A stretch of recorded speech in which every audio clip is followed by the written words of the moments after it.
It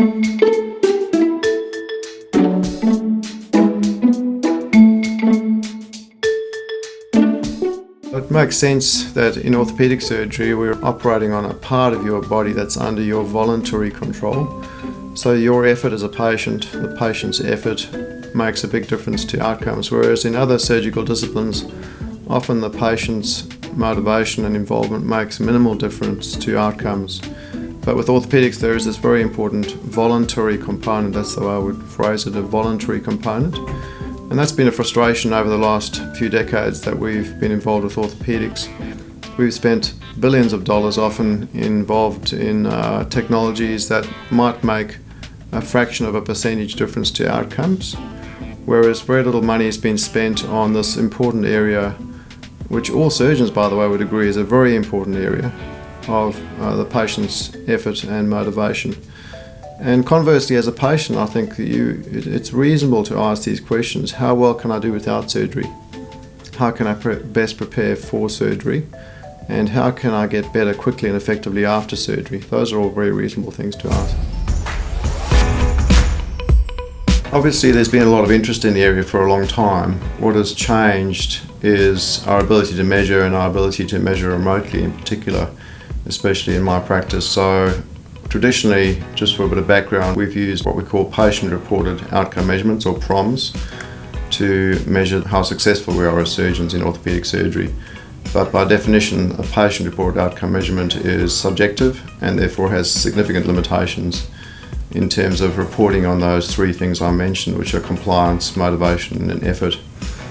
So the other thing I should mention is that in this market there's been massive investment in what we would call wearables, so Fitbits, Apple Watches, things that ostensibly report performance or claim to report performance at a highly accurate level. And I need to mention that because those things are useful, but at the same time the information that's measured is often broad spectrum information. So are you moving as opposed to not moving?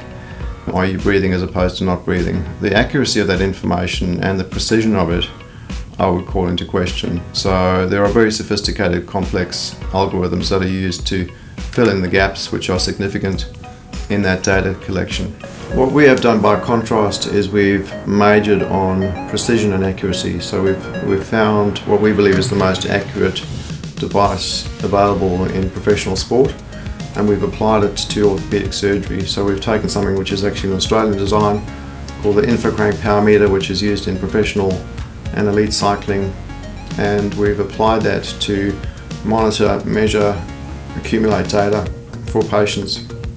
And we can do all that remotely just using a regular pedaling device. And we believe that that's a major advance forward in how we can monitor and measure these things remotely. We know already that people can manage their own conditions such as knee arthritis. If you take the typical degenerative condition where the joint slowly wears out over time, it's very clear now that patients can manage that process if they understand the dynamics over a period of time, sometimes for years, sometimes for good, and they can avoid surgery, avoid hospital and avoid complications. So what we have done is majored on the accuracy and precision of monitoring that whole process and enabling the patient to manage their condition and making that fun and entertaining, sure, but at the same time not compromising the accuracy and precision of the data collected, so that you know how your body is responding to a variety of conditions. And that enables really the patient to take control of their condition and to manage it remotely. We've always talked about non-operative and operative management, but the question is, what is non-operative management? Nobody's ever agreed on that, and now we have for the first time an opportunity to really agree on objective measurement of what's proper non-operative management. And more than that, we have a way of preparing a patient objectively for surgery if they require it. And if they don't require surgery, we can very clearly say, look, you're improving, you don't need it. And equally, we can improve their outcomes after surgery by shortening the recovery phase of surgery. So I think those are attractive things for patients. I think if you're a GP and you have patients that you think are suitable, then please refer them to us, to our rooms, or to the St John's project manager, and we'd be happy to incorporate them in our studies.